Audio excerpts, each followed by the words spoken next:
Frenchie! We're today in London and welcome. Ah non, on n'est pas à Londres cette semaine dans Histoire de se balader, on visite Cherbourg.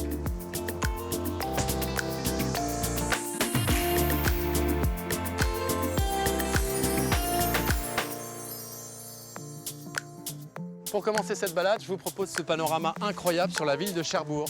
Cherbourg que je vais visiter en compagnie de Marie-Christine, une Cherbourgeoise qui va me faire découvrir des lieux quasiment secrets et qui va remonter le fil de l'histoire de cette ville. On va rentrer dans les petits coins secrets de la ville. Ensuite, je vais me rendre à la Cité de la Mer où je vais avoir la chance de parcourir les entrailles du redoutable, ce légendaire sous-marin nucléaire, un monstre des mers. Et qui de mieux que Jean-Paul pour m'y conduire, car lui-même a participé à de nombreuses patrouilles à bord. Devant, nous allons accéder au PC. Jacuzzi, non. Et enfin, je vais terminer l'émission en beauté. Ça y est, je décolle. Je vais prendre de la hauteur en rencontrant Romaric, qui va me faire pratiquer un sport très particulier, l'aéroplume. C'est incroyable.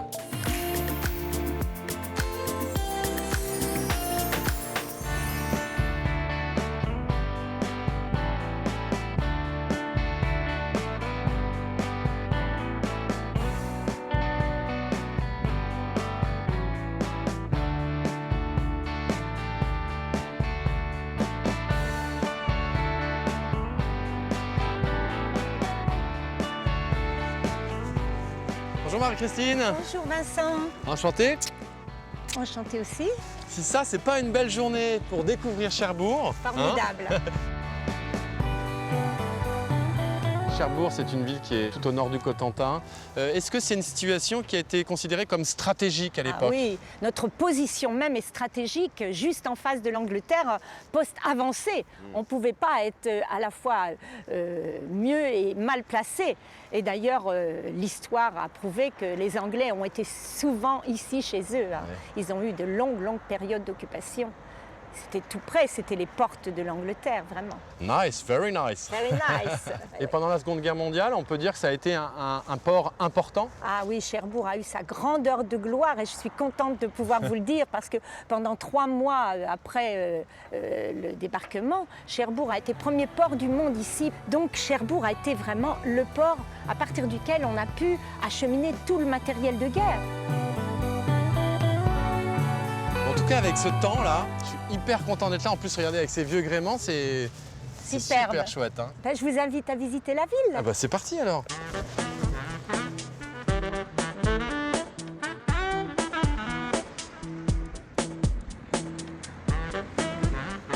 Et vous connaissez une chanson des Parapluies de Cherbourg? Ah oui. Quoi, par exemple? Non, je ne pourrai jamais vivre sans toi. Mais tout le monde connaît les chansons ici. Non, les Cherbourg, on ne connaît pas de Rochefort. À votre santé. Très joli.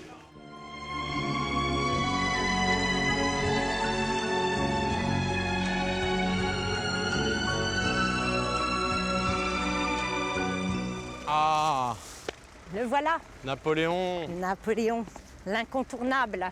Oui. J'avais résolu de renouveler à Cherbourg les merveilles de l'Égypte. Oui, vous savez pourquoi cette phrase est écrite sur le socle? Parce qu'il était mégalo, Napoléon? Il était mégalo, oui, mais c'est pas pour ça. Beaucoup de gens croient qu'il montre l'ennemi anglais. Ah oui? Non, en fait, il montre le port militaire parce qu'il a été le créateur du port militaire. C'est grâce à lui que nous avons quand même ce grand port. Et il a également donc continué les travaux de la rade qui avaient commencé sous Louis XVI, donc à la fin du XVIIIe. Et tout ça ne s'est terminé que sous Napoléon III. D'accord. Donc il a fallu 80 ans pour achever ces grands travaux. Oh.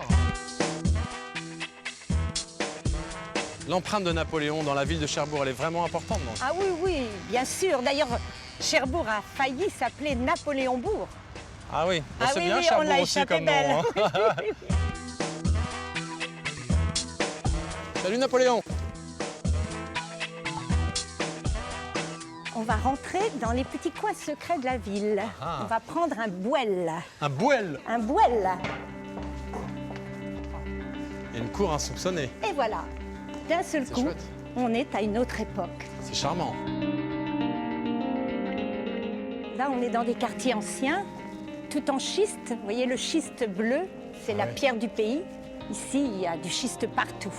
C'est vrai qu'en entrant dans une petite ruelle comme ça, donc une bohèle, on n'imagine pas forcément qu'il y ait des arrière-cours historiques comme ça Oui, là. oui, oui. En fait, là, c'est ce qui n'a pas été détruit, qui a échappé à la destruction. Une chance pour nous, parce que, en fait, toute la ville ressemblait à ça. Ah, ça Il devait faut être imaginer magnifique. Cherbourg comme ça. Donc ces fameux Bohèles, Oui. a priori, tout le monde ne connaît pas à parce Cherbourg. que- Même les Cherbourgeois ne Oui, connaissent pas il forcément. m'arrive de connaître des gens qui n'ont jamais vu les Bohèles. Oui, oui. Mais c'est vrai que c'est étonnant. On peut passer à côté sans voir qu'il y a une entrée. On pense que c'est privé. Ben voilà, on s'imagine que c'est juste une entrée pour une petite cour Voilà. d'immeuble et en fait, non, on découvre ça. J'ai une petite surprise pour toi à ce propos. Ok, j'aime bien les surprises. D'accord? On va parler d'histoire, c'est Oui, ça un petit peu plus, en Un profondeur. peu plus, d'accord.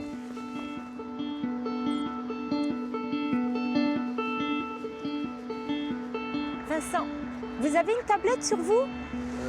J'ai une tablette de chocolat fondu. Ah, une tablette, oui. Ah oui, je l'ai. Oui, j'ai Vous ma l'avez? tablette. J'aimerais vous montrer quelque chose. Ok, alors je sors ma tablette.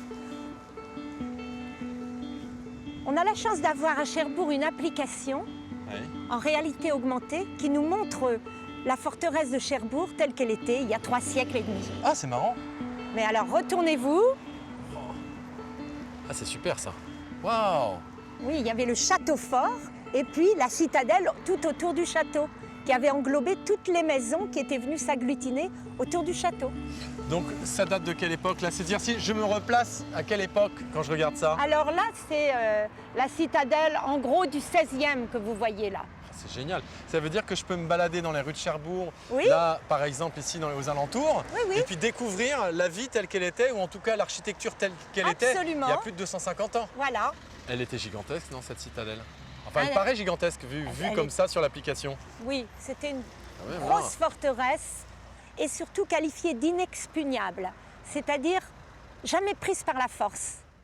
Alors ça c'est vraiment chouette parce que souvent quand on parle d'histoire et quand on essaye de remonter dans le temps, ça reste toujours abstrait. Avec cette application-là, Absolument. là on y est, on est dedans en fait. Exactement. Tout Oh là devient là. réel. Ah, c'est Et c'est chouette. mieux que toutes les explications. Ça, c'est le côté formidable De je la ne sais pas, technologie. de la technologie. Ouais. Alors il faisait un peu plus beau à l'époque quand même. Ah non, c'est pareil. Ah c'est génial ça, j'adore. Oui, hein, c'est très intéressant. Et alors la vie à cette époque-là, elle était comment à Cherbourg? Ah ben, au moment des occupations anglaises, il fallait faire avec l'occupant. Quand l'occupant restait 32 ans dans la ville, vous imaginez qu'il y avait quand même des relations qui se forgeaient entre les Ouais. Anglais et les Français et qu'on a beaucoup de petits cousins de l'autre côté de la Manche. Ah ouais, c'est ça, beaucoup de petits cousins. C'est pour ça cette relation d'amour et de haine que nous Oui, avons avec les absolument. Britanniques. Oui, mais plus d'amour. D'amour, plus souvent d'amour quand même. We love you. We just love you. Non, faut pas exagérer non plus. Hein. Attendez que je vous regarde à l'époque Moyen-Âge. Vous n'avez pas changé, Marie-Christine. Ah, merci, j'ai Vous êtes 350 toujours, vous êtes ans toujours la pourtant. même. Et regardez, moi je suis un ménestrel. Ah, vous êtes Philippe Leca. Non, c'est extraordinaire cette appli, j'adore. On poursuit la visite? On poursuit. Allez hop, on y va. Ça, j'adore.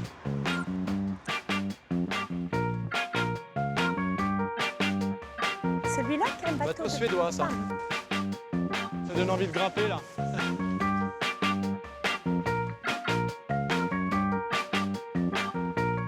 Bonjour monsieur. Bonjour. On vous déconcentre pas trop, vous êtes en pleine création. Il y a une lumière qui inspire ici? Ah oui, très très bien, oui. Regardez. Vous avez du talent en plus. Hein. Merci beaucoup. Allez, bonne continuation. Merci. Au revoir.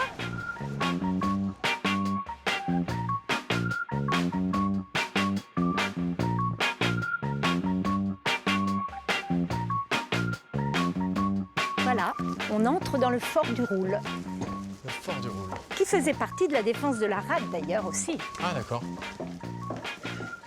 Ah oui, ça c'est de la vue ça. Ça c'est de la vue, hein, Waouh. Ah ouais. de deux côtés. On ne peut pas avoir plus large comme vue. C'est haut là. Hein. Ah oui, 117 mètres, mine de rien. 117 mètres. Hein. Oui, Donc c'est le point culminant de Cherbourg. ah oui, oui, là on ne peut pas faire mieux. Ah oui, quand même. Ça en jette bien la vue ici. Hein. Ah oui. C'est ici qu'on Impressionnant. voit, on prend l'ampleur de la taille de la ville pour le coup. Absolument. C'est pour ça qu'il était indispensable de monter ici. Oui, c'est vrai. Pour que vous preniez vraiment conscience de l'ampleur de cette rade Jusqu'à ce jour, presque la première rade artificielle du monde, mais paraît-il qu'on vient juste de se faire voler la vedette. C'est En tout cas, récent, la plus ça. grande d'Europe, avec 1500 hectares. Elle date de quand, la construction de cette rade, qui est Alors. finalement une succession de digues au large? En fait, ça a commencé par la construction de la digue du large, la digue centrale, presque 4 km de long. L'exploit de construire un mur en pleine mer. À quelle époque? Et donc ça commence vers 1783. Et c'est toujours en place. Ah bah oui, oui, À la oui. grande différence de ce qu'on construit aujourd'hui, ça serait peut-être plus en place dans 250 ans. Ah, ça. Ça, c'est toujours en place et ça n'a pas bougé. Absolument. Louis XVI ne s'y est pas trompé puisque Louis XVI est venu à Cherbourg pour voir cet exploit qui était en train de se produire avec la construction de cette rade. Il est venu et c'était son seul voyage d'agrément. Donc j'imagine que dans ce port, il y a eu des bateaux, des paquebots gigantesques. Le plus fameux était... Vous l'avez deviné, c'était le Titanic. Ça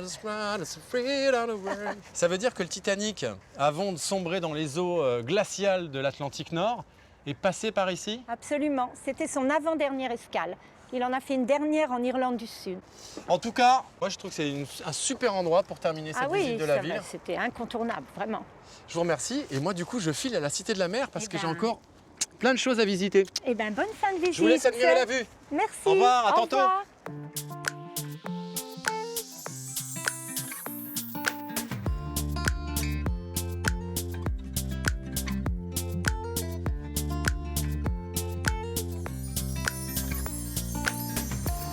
Me voici donc ici, en plein cœur de l'ancienne gare maritime transatlantique de Cherbourg, qui a été transformée depuis en Cité de la Mer, où on peut voir exposer des sous-marins civils comme celui-là, l'Archimède, très vieux. Ce qui m'intéresse en revanche aujourd'hui, c'est de découvrir les sous-marins militaires. D'ailleurs, est-ce que vous savez qu'au moment où je parle, il y a plus de 300 sous-marins militaires qui sillonnent le fond des océans? C'est ce que je vais découvrir, un sous-marin militaire, il s'appelle le Redoutable.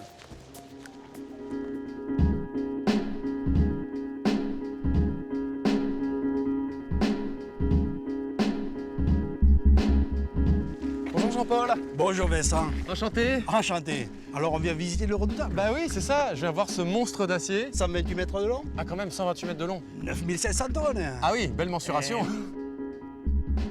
Il n'est plus en service depuis quand? Les années 90. D'accord, ok. Et qu'est-ce qu'il avait de particulier, ce sous-marin-là? C'est notre premier sous-marin nucléaire, à propulsion nucléaire, et le premier lanceur d'engins. Bon, on va le visiter tout de suite alors. On y va. Je suis impatient quand même.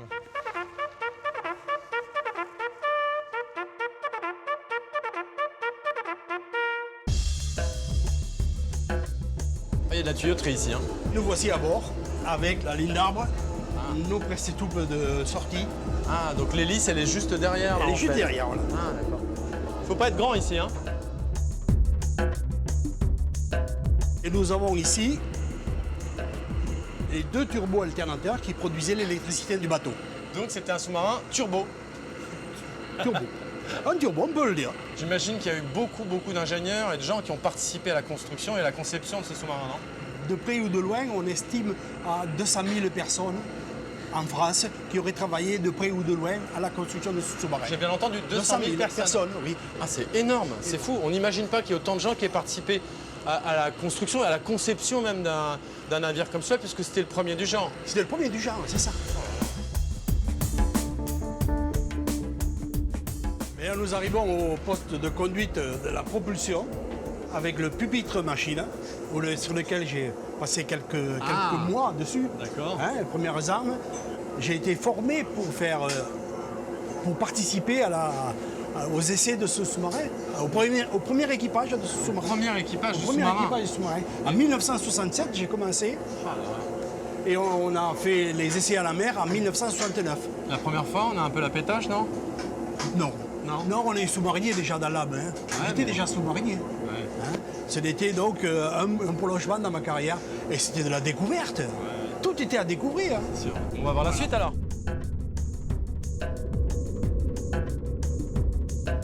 Allô maman? Je suis à 300 mètres de fond. Et là, devant, nous allons accéder au PC. Jacuzzi? Non.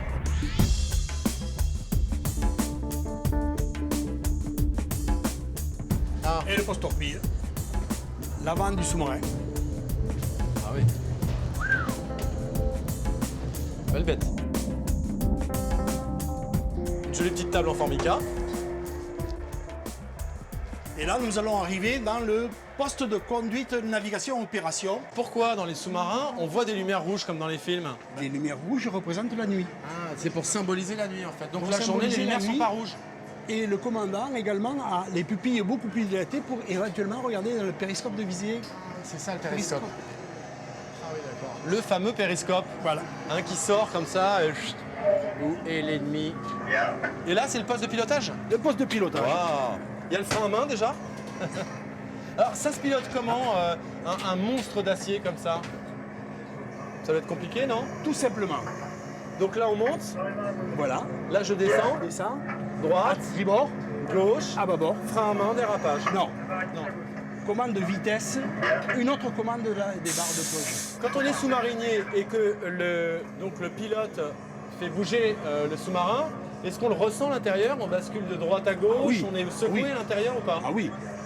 Moi, je peux vous dire que la fois où j'ai eu peur sur le redoutable, c'est quand on avait pris 30 degrés d'assiette négative. 30 degrés remontés, on s'en fout, on est à la surface. Ah oui, d'accord. Mais 30 degrés au fond, est-ce qu'on va s'arrêter?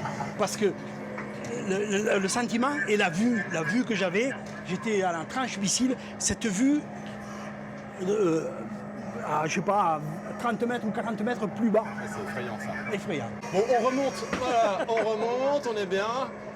Mais alors, un sous-marin comme celui-là, j'imagine que vu que la propulsion est importante, ça doit trembler, ça doit vivre, il doit y avoir des craquements, des bruits. À grande vitesse, oui. À grande vitesse, on a on sent le sous-marin. Donc vivre. on est secoué comme ça?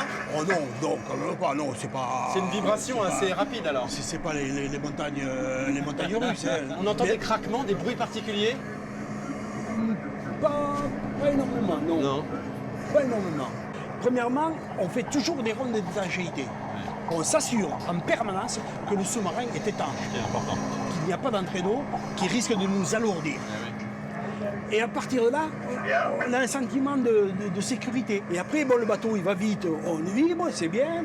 On vit avec le bateau, on vit avec le bateau. Et quand le bateau il est à 3 à 5 nœuds, il a un calme olympien, là, c'est génial. Et si on allait voir les espaces de vie, Jean-Pierre? Allons voir les Je suis espaces très de curieux vie. de découvrir ça.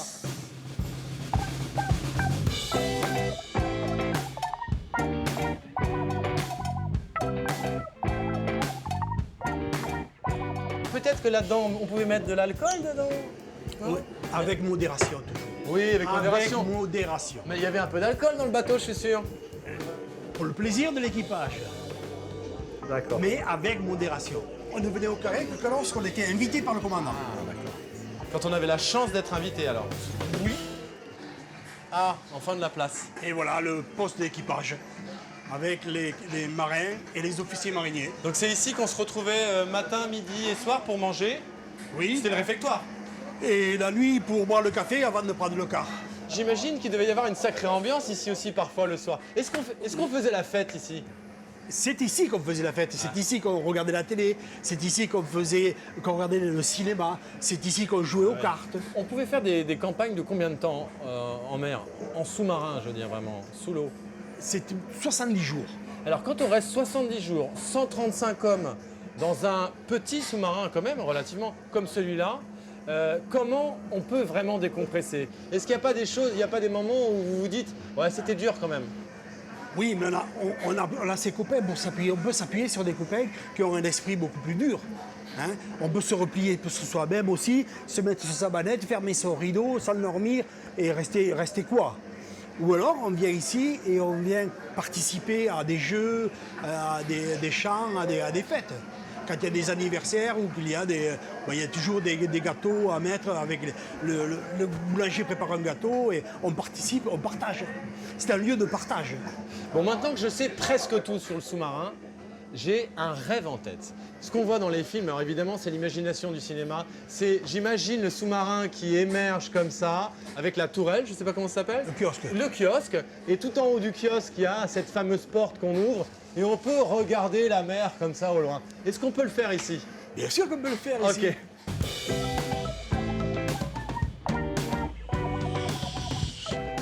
Waouh, c'est impressionnant d'ici, hein? Ah, Là, on voit la taille de la bête. Merci Jean-Paul pour cette super visite. à bientôt Vincent. Puis moi, Je vais pas rester sur la terre ferme, j'ai envie de prendre un petit peu d'altitude. Et ça s'appelle l'aéroplume. Je sors de Cherbourg. On y va.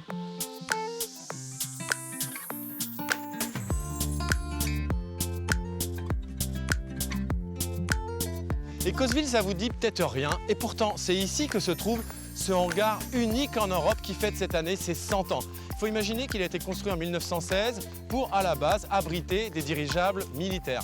Ce que je vais voir aujourd'hui, ça n'a rien de militaire, c'est beaucoup plus poétique. Et c'est Romaric qui va m'y initier, ça s'appelle l'aéroplume.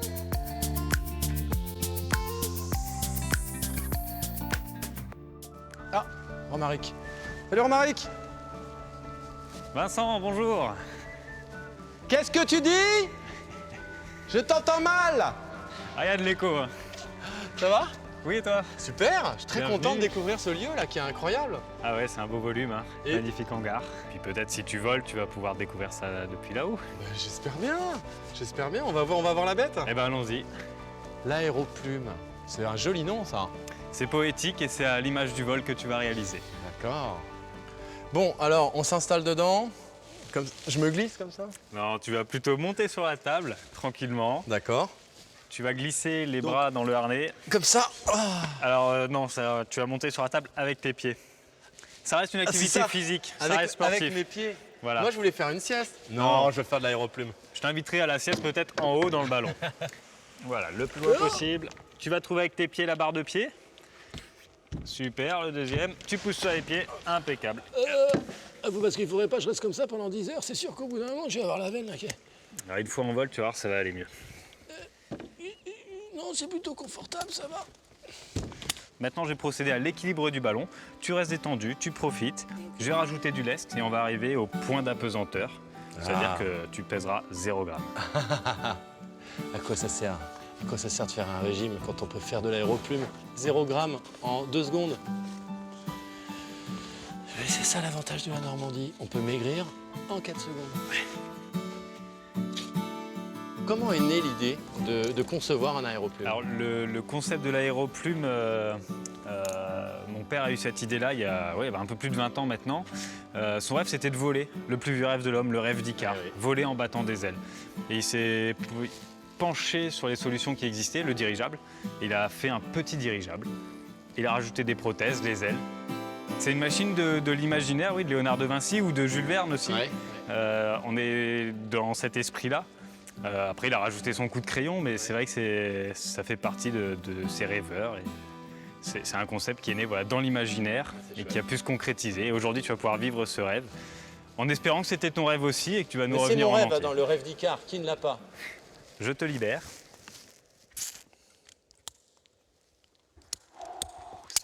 Je vais m'envoler.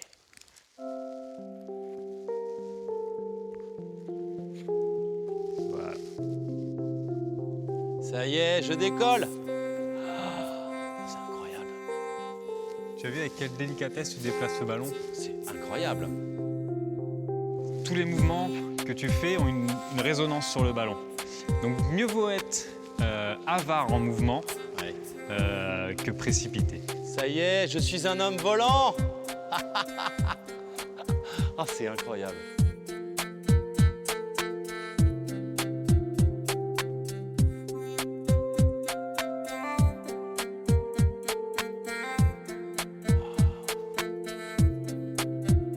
Je suis ravi de te voir prendre autant de plaisir. Pour l'instant, tu n'es qu'à 4-5 mètres d'altitude. Ouais, c'est ça. Tu vas pouvoir grimper à 25 mètres. Ah oui, quand même. Tu sais, il y a ce fameux poème « Autant suspends ton vol ». Bah, c'est ça, vraiment. Là, le fait de voler comme ça, c'est comme si on perdait la notion du temps. Ah, c'est extraordinaire. Eh bien, profite bien de ton vol. Je t'invite à exploiter la hauteur du bâtiment. Allez, c'est parti! Et je pense que ce côté un peu poétique et réconfortant de l'aéroplume, ça vient aussi du fait que maintenant, tu es une bulle d'air dans l'air. Oui. Peut-être que si je souffle très fort, j'arrive à déplacer le ballon. Ouais, vas-y, essaye. Ah. Tu montes? Oh oui, oui, je monte, t'inquiète pas. Vous voyez, je continue à monter, hein. Ouais. Ça commence à être très impressionnant, là. Waouh! Ouhou!